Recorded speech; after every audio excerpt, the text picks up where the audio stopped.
GTA 6 आखिर क्यों ले रहा है इतना टाइम? सोचो जरा।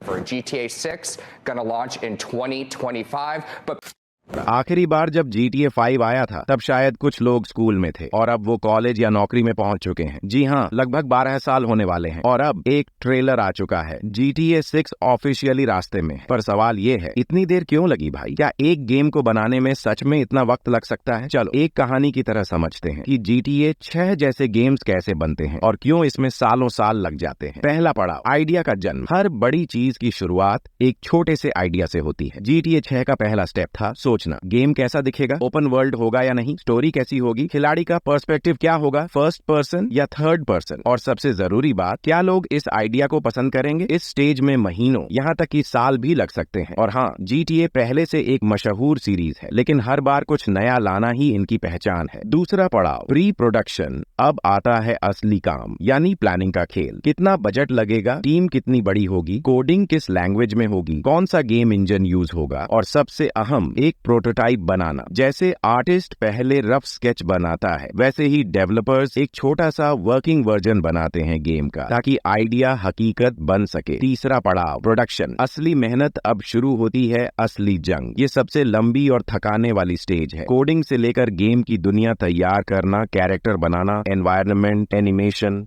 साउंड, म्यूजिक, सब कुछ यही होता है और इसमें इतना डिटेल होता है कि तुम सोच भी नहीं सकते। उदाहरण के लिए स्पाइडरमैन 2018 में कैरेक्टर की वॉइस उसके मूवमेंट के हिसाब से बदलती है। मतलब वो चल रहा है, दौड़ रहा है या स्विंग कर रहा है, वॉइस का टोन चेंज हो जाता है। इतना डीप लेवल डिटेल सोच सकते हो। चौथा पड़ाव, टेस्टिंग। हर एंगल से चेकिंग। अब बारी है गेम को बार बार चलाकर बग्स और ग्लिचेस निकालने की। और हाँ, एक बग हटाओ तो दूसरा आ जाता है, इसीलिए हर बग को फिक्स करने के बाद फिर से पूरी टेस्टिंग करनी पड़ती है। अल्फा और बीटा टेस्टिंग, पब्लिक टेस्टिंग का दौर। अब गेम बाहरी टेस्टर्स और पब्लिक के सामने जाता है। GTA जैसे गेम्स को कई डिवाइसेस पर टेस्ट किया जाता है ताकि ये हर हार्डवेयर पर स्मूथ चले। क्वालिटी एश्योरेंस और सर्टिफिकेशन। अब देखा जाता है कि गेम क्वालिटी स्टैंडर्ड्स को मैच करता है या नहीं, कहीं गेम से सिस्टम क्रैश तो नहीं हो रहा, पायरेसी से कैसे बचाएं, सब कुछ लीगली सिक्योर है या नहीं। ये सब काम गेम रिलीज से ठीक पहले तक चलते रहते हैं। रिलीज स्टेज और मार्केटिंग। अब आता है आखिरी पड़ाव, रिलीज। लेकिन यहाँ भी रुकावटें कम नहीं। ट्रेलर बनते हैं, सोशल मीडिया प्लानिंग होती है, ब्रांड से कोलैब की स्ट्रेटेजी बनती है, और सबसे बड़ी बात, गेम को फाइनली रिलीज करने से एक रात पहले तक भी कुछ चीजें बदली जा सकती हैं। लेकिन GTA 6 इतना स्पेशल क्यों? GTA 6 सिर्फ एक गेम नहीं है, ये एक एक्सपीरियंस है। गेम के हर NPC यानी नॉन प्लेएबल कैरेक्टर की खुद की एक स्टोरी होगी। AI आपके खेलने के स्टाइल को ट्रैक करेगा और उसी हिसाब से गेम को बदलेगा। दो लोग एक ही गेम खेलेंगे लेकिन उनका एक्सपीरियंस पूरी तरह अलग होगा। मतलब हर किसी की अपनी GTA 6 स्टोरी होगी। और अब सोचो, टेक्नो गेमर्स जैसे बड़े क्रिएटर्स जब GTA 6 खेलेंगे और तुम खेलोगे तो दोनों की जर्नी बिल्कुल अलग होगी। ये कुछ नया है, कुछ रियल है, और शायद आने वाले सालों तक इसे रिप्लेस करना मुश्किल होगा। तो अब जब भी कोई तुमसे पूछे, भाई GTA 6 को आने में इतना टाइम क्यों लग रहा है, तो तुम बस मुस्कुराकर कह देना, भाई वो सिर्फ गेम नहीं बना रहे, वो इतिहास रच रहे हैं। अगर तुम जानना चाहते हो कि GTA की शुरुआत कैसे हुई और कैसे एक बग ने इस फ्रेंचाइजी को बना दिया, तो इस वीडियो पर क्लिक करो, मैं वहां भी तुम्हारा इंतजार कर रहा हूँ।